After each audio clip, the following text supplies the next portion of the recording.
I'm certainly delighted to be here today on behalf of the Probation Service to receive the Linkage's 2009 annual report. I mean, it does mark another very successful year in the history of the Linkage and in our partnership with them.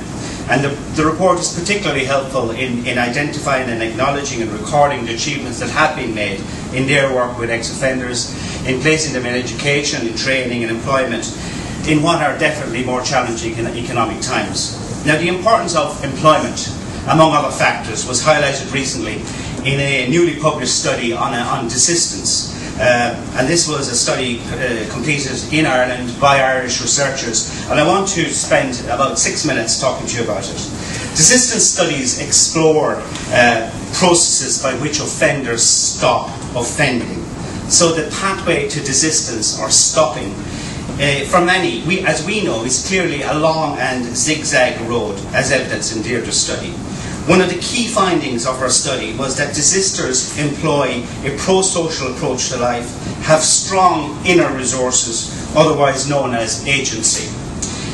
This means that desisters have good coping skills, they embrace opportunities for change, they sought meaning in their life, they had confidence in their ability to achieve conventional life successes. They were also more willing to access social supports. Ultimately, possessing these attributes helped them to create a new non-criminal identity and gain access to new pro-social networks. Offenders, on the other hand, lacked those personal and social resources.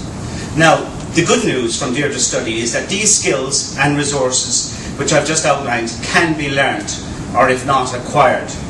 For example, somebody who lacks optimism about their future at the present time may gain confidence if they are presented with desistance opportunities, for example, training, qualifications or work, and supported by professionals like the probation officer or like the training employment officer.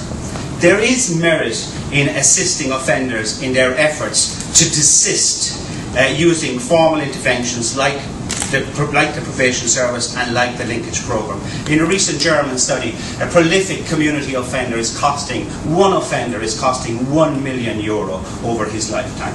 So there is benefit in us starting and doing this work. Many of the people who took part in the study, however, continued to experience high level of social problems, often had low social capital. For example, only 10% were in full-time employment.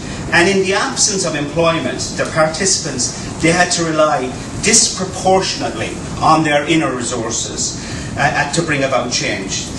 This made change more difficult for them because they lacked those resources that we talked about in terms of the agency.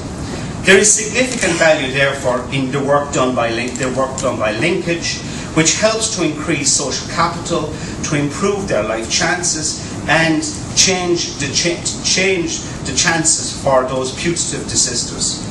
Assistance with employment or other social problems will ease the transition to desistance, especially for those with the lower level of agency. With regard to the Probation Service, she found that the majority of participants felt that they, under the supervision of their probation officer, was a positive experience, although they believed, and rightly so, that their desistance occurred as a result of their own inner efforts. Most felt that the work done by the Probation Service or the probation officer was supportive in their process of change. In particular, they valued the practical assistance, and they also valued the positive and supportive relationship they had with their probation officer. Now, the Probation Service can be a proactive and a pro-social hook for change.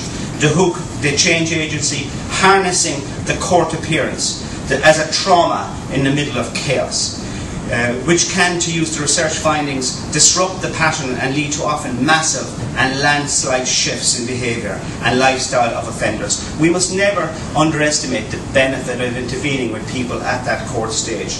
Our value is being an energetic catalyst for change over time available to us, to help offenders during that time under our supervision to put in place the long-time necessary supports that will help them desist from crime.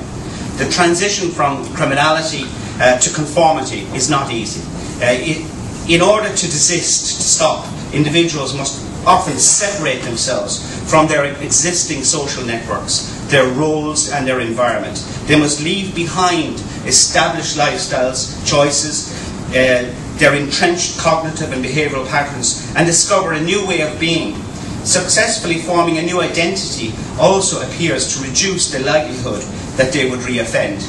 In Deirdre's study, participants who moved away from criminal lifestyles appeared to be following a developmental, individualised pathway. Compared to those who still were involved in crime, desisters had better coping skills, embraced opportunity for change, sought meaning in their lives, and had more confidence in their ability to achieve conventional life successes.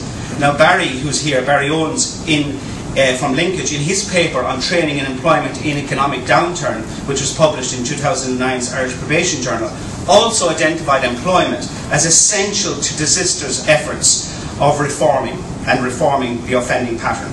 Ironically, according to Barry, the responsivity and engagement of offenders through training and employment may increase even if opportunities decrease. Different forms of work can help generate for offenders a new positive self-image in the change process. The work of Linkage, as evidenced in today's report and indeed in Deirdre's study, makes a significant contribution to this process. Desistance research is adding significantly to our understanding and our knowledge base. Now, we do know a fair bit about what people need to do to break their cycle or their spiral of offending. Whether this is about interrupting pro-social thinking, or enhancing relationships, or sourcing training or employment, or work opportunities through our reformed community service scheme. We need to continue to develop and deepen our initiatives in this realm to improve and assist the endeavours of those offenders, those ex-offenders who want to break the cycle, who want to change their lifestyles, and who want to become contributing members to their communities. This requires partnerships, joined-up services and effective working. Now, we in the Probation Service value our work in partnership with communities, with local services, with volunteers to reduce offending. Indeed, a large part of the Probation Service budget is committed to funding community-based projects such as the Linkage programme.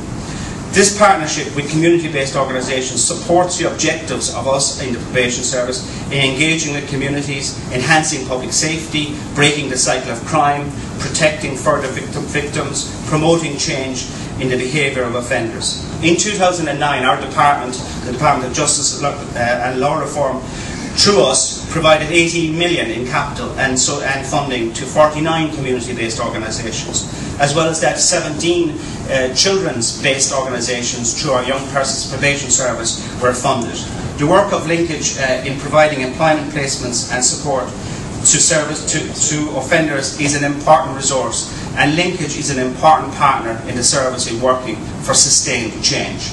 Linkage, since its beginning with us 10 years ago, has been a valued and a very effective partner in working with offenders.